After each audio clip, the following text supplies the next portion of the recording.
Thank you for listening to Depictions Media Radio.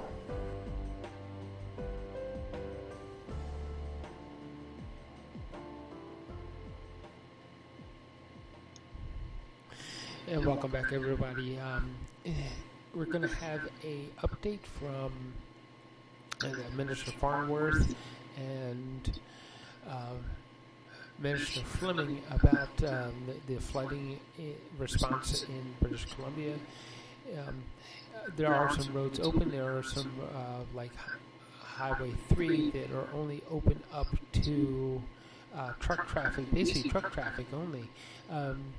They're trying to get things moving again, get goods moving, so that areas that are hit with the flood, they can have supplies and things like that going on. So they're asking for our patience and sticking to essential travel. They understand that it is the holiday season, and of course we want to get to our families, and we want to do a lot of the normal things that we just want to do. But at this time, it could be problematic that you may not be able to drive completely across British Columbia, as from the Lower Mainland or from the island, because of different road closures due to slides, the need to keep things to essential travel only, which means truck traffic, limitations on the size of the truck that you can actually drive through. There are some areas you may only be able to drive something as large as a cube truck through, and you can't get the big rig through. So that has an effect on supplies to people, businesses, and communities. So they're asking for our patience on this, and till everything is cleaned up and cleared away. And the more patience we give them, the faster the work may actually go. So let's listen to what the ministers have to say about the situation with the flooding here in British Columbia. Situation in BC. For today's briefing, we will have updates from Minister of Public Safety and Solicitor General Mike Farnworth and Minister of Transportation and Infrastructure Rob Fleming. We also have on hand for questions Armel Castellan, Warning Preparedness Meteorologist with Environment and Climate Change Canada, David Campbell, Head of the River Forecast Centre, Ministry of Forests, Lands and Natural Resources, Ashok Badi, Executive Director, South Coast Region, Ministry of Transportation and Infrastructure, and Paula Cousins, Regional Executive Director, Southern Interior Region, Ministry of Transportation and Infrastructure. As a reminder to media on the phone line, please press star 1 to enter the queue. You'll be limited to one question and one follow-up. I will now hand it over to Minister Farnworth. Thank you, and good morning, everyone. I'm honored to be here on the traditional territory of the Lekwungen-speaking people and the Songhees and Esquimalt First Nations. On Friday, I had the opportunity to visit flood-damaged areas to see firsthand what our province has been through. I spent time visiting the hard-hit community of Princeton, where I met with MLA Russell and Mayor Coyne, and had the opportunity to walk through impacted neighborhoods, meet with residents, and thank emergency operations staff and volunteers. The scale of the flood damage is extraordinary. It's difficult to see people's homes damaged and to hear firsthand the experiences of this disaster. But what I was struck most by is the resilience of the community, their grit and determination to come together and to recover, after not just these floods, but a devastating wildfire season as well. I saw the extensive impacts on the ground and what many British Columbians have dealt with and are continuing to deal with. Tomorrow, I will be visiting the Merritt area as well, to speak with First Nations leaders and local governments. It will take time to fully recover from this flooding, but I want to reiterate that all levels of government are here to help. The province is now supporting the safe removal of debris and flood-damaged materials. This will be a coordinated approach, working with local governments, First Nation, provincial crews, and the British Columbians who've been affected. Donations have been pouring into the Canadian Red Cross, which our government and the federal government have committed to matching. As of Friday, $8.6 million has already been dispersed to evacuees through a variety of means, including the $2,000 payments announced by the province. I want to thank the Red Cross for all their support to date, and their continued partnership moving forward. Given the ongoing pressures of these events, starting December 15th, flood evacuee support will shift from being managed by local governments to being supported through the Red Cross with funding from the province. While the back-end management of this evacuee support is shifting, nothing will change in the level or types of support received. The Red Cross has the required capacity and experience. The transition should be seamless, and I want to thank them for their ongoing work and support since this event began. Our government continues to work with the federal government to address the ongoing needs of impacted communities and businesses, getting resources and supports to the people that need them.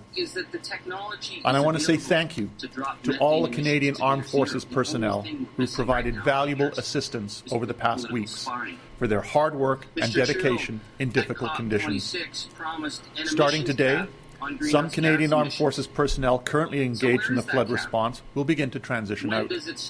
However, a company of 126 troops will remain in the province based in Chilliwack to continue to support any life safety work or emergency response needs. The forces have so far provided enormous help in our communities when they needed it most, and we would not have gotten through the onslaught of heavy rains without them. With weather conditions improving and floodwaters receding dramatically in recent days, we are shifting to recovery and debris management work, which will be managed by contractors, non-governmental organizations, and a specialized contingent of BC Wildfire Service crews. There is much work that still needs to be done, and the province stands ready to help. In the days and weeks ahead, I encourage all local governments to reach out to provincial staff whenever they need assistance. We're committed to getting local governments the tools they need to recover from this emergency and keep people safe. It's heartening to see neighbours helping neighbours, volunteers stepping up, and people from across the country doing what they can to support our province during this difficult time. While there's much work ahead of us, I know we'll get there by continuing to be there for one another. While the intense storms have passed, we still face challenges in our recovery efforts because of winter conditions, including snow in many impacted areas over the weekend. I ask people to be patient and to listen to the leadership from First Nations and local governments for the latest updates. While the focus is now on recovery from the impacts of these storms, we are also fast approaching the holidays, a time when many of us gather with family and friends. Our province has been through an extremely challenging year, so being able to visit and with those closest to us is more important than ever. But I want to remind everyone to plan ahead. Take the time to research your trip and check Drive BC for the latest updates on road conditions, closures, and detours.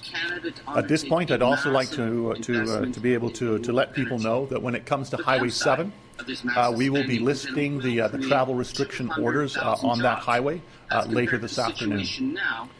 Be respectful and responsible visitors and support local businesses in the communities that you visit. Especially with the impacts of the pandemic, supporting local is more crucial than ever.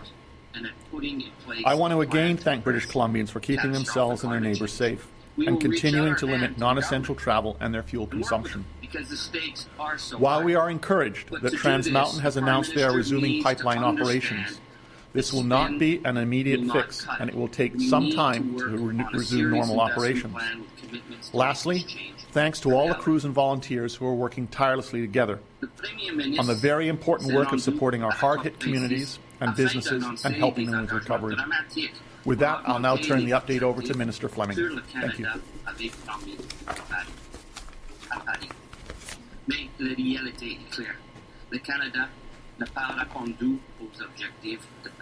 Thank you, Minister Farnworth, and good morning. On behalf of the Ministry of Transportation and Infrastructure, I'm pleased to make this update on how our ministry and our province are making good progress in repairing and returning our transportation network back to being a little more like where we were before the first storm struck just 3 weeks ago. As Minister Farnworth just reported, on Highway 7 in the Lower Mainland, some very good news for people who rely on our east-west corridors. Since Highway 1 reopened right through to Hope this past Thursday, traffic has moved very well. This means that we'll soon be able to lift the essential travel designation for Highway 7.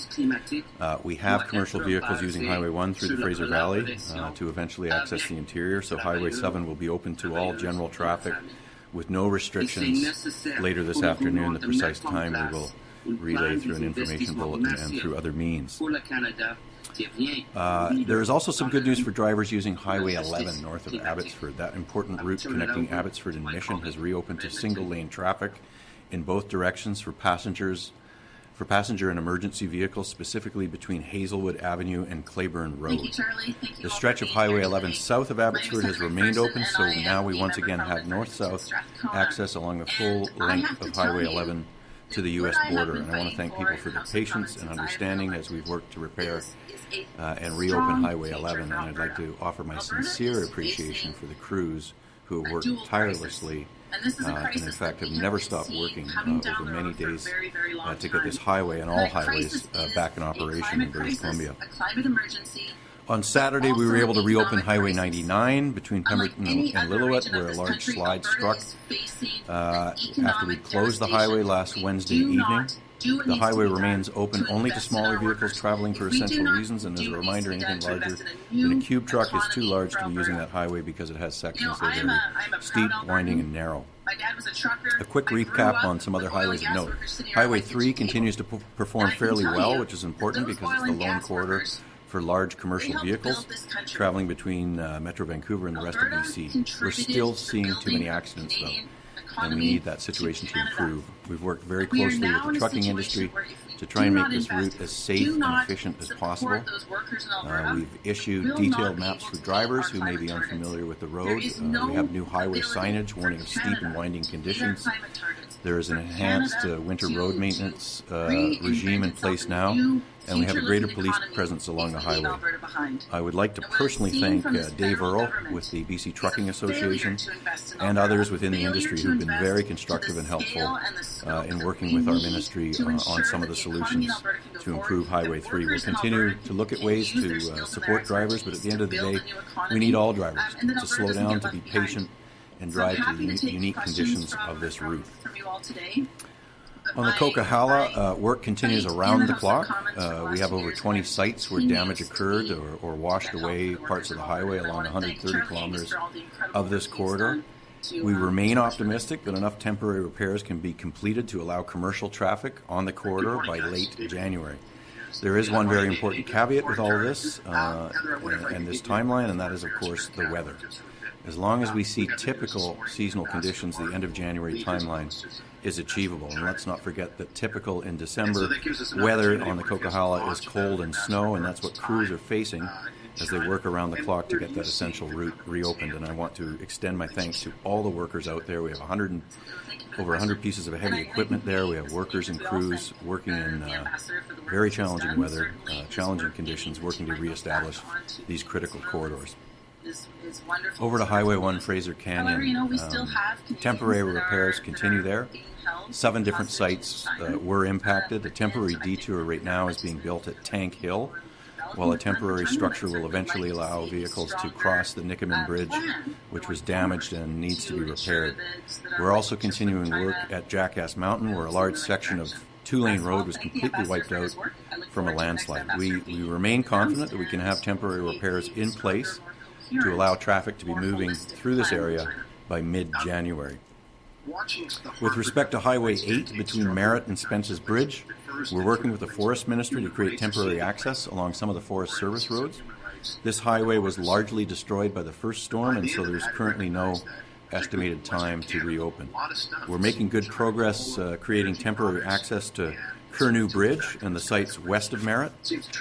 With this temporary access, BC Hydro has been able to start work reestablishing power to some of the people living in the area who lost their electricity. Local Indigenous communities are working with us to rebuild access to the region, and there are young workers from the Noaich Indian Band helping to build dams along the Nicola River as we work together to get access for community along the Highway 8 corridor. Along with Emergency Management BC, we're working with Indigenous leadership and the Thompson-Nicola Regional District to make sure people who live in that area are getting the goods that they need. In closing, we're trending in the right direction, and that's something that we can all be incredibly proud of. We have a long way to go. We have to be clear about that. Our transportation network and supply chains continue to be challenged, and we need to limit our travel unless it's necessary. But we are getting highways back online. CP and CN are running trains. Trans Mountain is resuming operations, and the spirit of cooperation, of rolling up our sleeves and pulling together, has not wavered over these past 3 weeks. Every day gets us a little bit closer to where we need to be. And I would again like to thank everybody who's been involved in these incredible efforts in communities right across British Columbia. And we'll conclude that. Thank you. Thank you, Minister. As a reminder to media on the phone line, please press star 1 to enter the queue. First question today is from Vaughn Palmer, Vancouver Sun. I'm just going to follow up on Good day. This is a question for Mike Farnworth.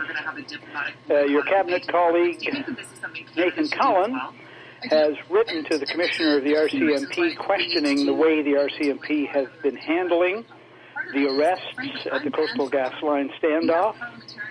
In his letter, he says he has seen a disturbing video in which 2 residents of his constituency were arrested with undue force. 2 questions for you, Minister Farnworth. Did he clear this letter with you beforehand? And second, do you think it's appropriate that a cabinet colleague says that people were arrested with undue force before there's even been an investigation of whether or not that happened? No, I was aware of the letter, and I was aware of its contents before it was sent. And in terms of the letter being sent, besides being a cabinet minister, Minister Cullen is also the MLA for the community. And as we're all aware, there's significant division within that community, and the concerns that Minister Cullen raised were issues raised by constituents of his, and he is writing on behalf of those constituents, expressing their views and those concerns. So it was appropriate for him to send that letter. Do you have a follow-up on? The letter says clearly that he doesn't say an allegation or appears or anything. He says 2 young residents in my constituency were arrested with undue force. Do you agree with that assessment of his, and do you think it's appropriate that a cabinet minister would say that? He was writing as the MLA for the area. He was communicating the concerns of his constituents, and so that's exactly what he did. Next question is from Mira Baines, CBC. This question is for Minister Farnworth. Does the restarting of the Trans Mountain pipeline change the timeline for the removal of gas restrictions for drivers on the South Coast? And could the restrictions be lifted before December 14th? So we've had the restarting of the pipeline by Trans Mountain, and that is very positive news. But along with that, we also need to remember that the pipeline has to be brought up to speed slowly. So it has to be pressurized over a number of days. And at the same time, while that is taking place, then there has to be new feedstock going to the Parkland refinery, for example, where it has to be refined. This also takes a little bit of time. So we are monitoring and working with them closely to get full understanding of exactly when things are back up. And our aim is to lift those fuel restrictions as soon as possible. Follow-up, Mira? Yes, and this question is for Minister Fleming. Any update regarding when non-essential travel will be allowed via Highway 3 and Highway 99, as long as Highway 1 via Fraser Canyon and Coquihalla remain closed? Yeah, thank you for the question. I don't expect on Highway 99 that we will lift the restriction that currently makes passenger vehicles the priority there, because very heavy commercial vehicles there have a tough time navigating 99, and we've inspected that highway multiple times through all the storm events. It's safe to use. We've closed it on a precautionary basis in advance of some of the storms last week, and it was the right decision because there was a significant slide activity there and the debris was removed. On Highway 3, right now we really need this. It's our lone corridor that links the lower mainland and the interior of the province, and it's crucial to our supply chain. About 10,000 trucks between that route and the transit route we have negotiated with the state of Washington are both very important, but Highway 3 is by far more significant, and so we'll have an update about whether restrictions are going to be lifted. But for now, the safest way to have it continue as a priority for our supply chain and our economy and making sure that communities have the goods that they need is to keep the travel orders in effect and prioritize commercial trucks. Rob Shaw, Check News.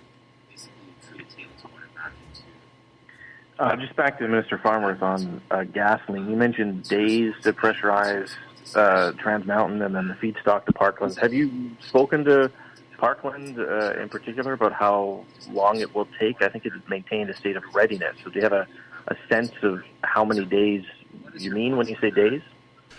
We put the order in place until the 14th of December to take into account these particular issues in terms of starting it up and obviously the feedstock going to Parkland. Just so that you're at the same time, just so you're also aware, Parkland deals about 15% of the province's fuel, and the other 85% roughly comes through the Trans Mountain pipeline. At the same time, we are still sourcing fuel from Alberta, coming in by rail, and fuel coming in by barges.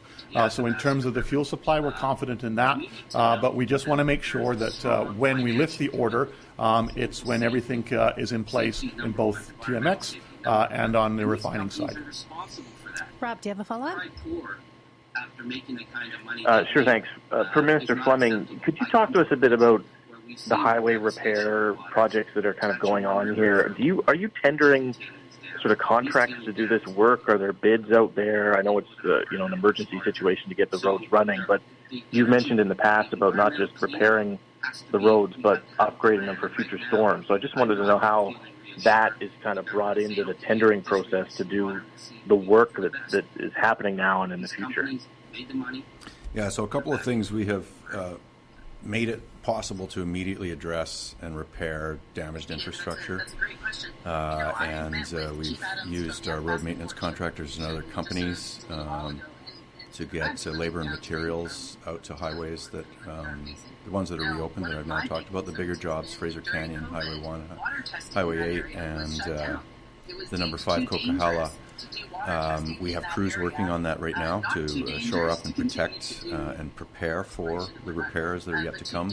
We have issued requests for qualifications for companies that are interested in helping us rebuild the infrastructure. It's a shortened RFQ period, but we went to the industry and told them that this window is opening and those RFQs are able to be replied to by December 23rd.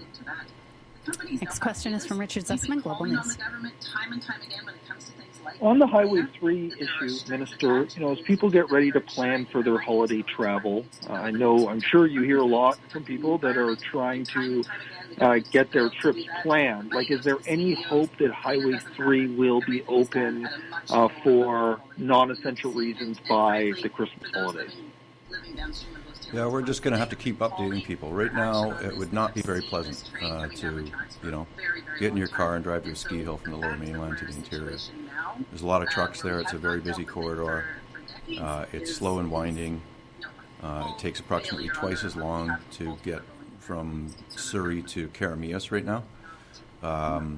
The good news, though, is that it's open and it's moving, and that commercial trucks are able to get goods and supplies to the other parts of British Columbia, and we need to maintain that for the time being. So we'll continue to update on whether we can introduce other types of vehicles on that highway, but for now it remains a priority for the commercial trucking sector. Essential travel is still allowed in terms of people who may have been stranded by storms and are trying to return to their primary address. We do have additional RCMP presence on Highway 3, though, so that people who are not obeying the essential travel restrictions there right now could be turned around, could be fined. Richard, do you have a follow-up? For Minister Farnworth, I know you were asked, I think last week or the week before, about price gouging for flights. The flights continue to be prohibitively expensive between Vancouver and Kamloops. Have you had a conversation with your federal colleagues about this, and is there any hope that this is something that may be able to be addressed with the airlines? It's one of those issues that we will continue to be engaged with the federal government on. As you know, it is a federally regulated industry. The challenge, of course, is twofold. One is it is the holiday season, and prices are typically higher at this time of year. But also, we want to make sure that as much as possible, airlines have the capacity and the ability to deal with the demand in a way that does not result in people having to pay exorbitant fares. Lisa Eustace, City News. Just to follow up a little bit on what Richard asked, when people are planning for the holidays, Minister Fleming, would it be smart right now to hedge their bets and plan on flying if they have to get to the interior or across to Alberta? Like, is there any hope of people being able to drive relatively easily through there, or is that not a likely thing that's going to happen by Christmas? Sorry, I missed the last part of your question there. Are you talking about driving from Vancouver Island or the Lower Mainland all the way to Alberta? No, not Vancouver. From Metro Vancouver, for people who want to go to Alberta for Christmas, or people who want to go to the interior for Christmas, because, people are making those plans right now. I've had a few people email me, say, should I just buy a plane ticket? Should we just plan on flying? And I'm just wondering, obviously you can't say specifically, but if you had to hedge your bets, if you wanted to go there, would you just buy a plane ticket? Well, all I'm saying is that right now we've been able to restore some highway access, but the main interior route continues to be the number 3, and we're prioritizing that for commercial vehicles. So I can't give a date about when that might be reopened to general travel. A lot of this is tied to progress we're trying to make on Highway 5, but we will update the public. I know I've heard that there are people traveling through the United States to get back into other parts of Canada. There are some ways to get there. We're working with the transportation sector, including the airline industry, to look at additional flights from Abbotsford Airport, Vancouver Airport, Victoria, to destinations in the interior of the province, Kelowna, Kamloops, and there's lots of regular connections to places like Calgary. The airline industry is obviously interested in seeing what kind of additional regional and holiday one of the great challenges provide, so we'll keep updating is knowing enough about it. The industry is doing in terms of adding flights that may be able to help people with their holiday plans. Follow up, Lisa? Just a quick one to clarify with Minister Farnworth. So we'll hear around the 14th if that gas restriction is going to be extended or not. Is that correct? The order is in place until the 14th, and we are working with TMX, Trans Mountain, and monitoring the situation very closely. And I think we want to do, we will lift it as soon as we are able. The order expires on the 14th, and if we can lift it sooner, we will lift it sooner. Dirk Meissner, Canadian Press. Hi, Minister Farnworth. Can you go over again what you said earlier about the military? Are most of them leaving now? Yeah, much of the Canadian forces are now transitioning to back to their traditional and Canadian forces responsibilities, but there will still be a contingent of about 126 based in Chilliwack that will be on standby to assist in emergency situations. Dirk, do you have a follow-up? Sure. For Minister Farnworth again, when you go to Merritt tomorrow, what will he tell some of the people who basically look like their homes are destroyed? How would you help them? Well, we have been ensuring that emergency support services is there in place. We put in place the $2,000 to assist individuals. We will be working with the local community in terms of repairing the infrastructure that has been damaged and working to ensure that we build that community back stronger and better to be better prepared for the future. Thank you for listening today, and thank you for supporting us with our sponsors. Please go to depictions.media for more information and click on our contact link and let us know how we can help bring your story and help bring us to a better world.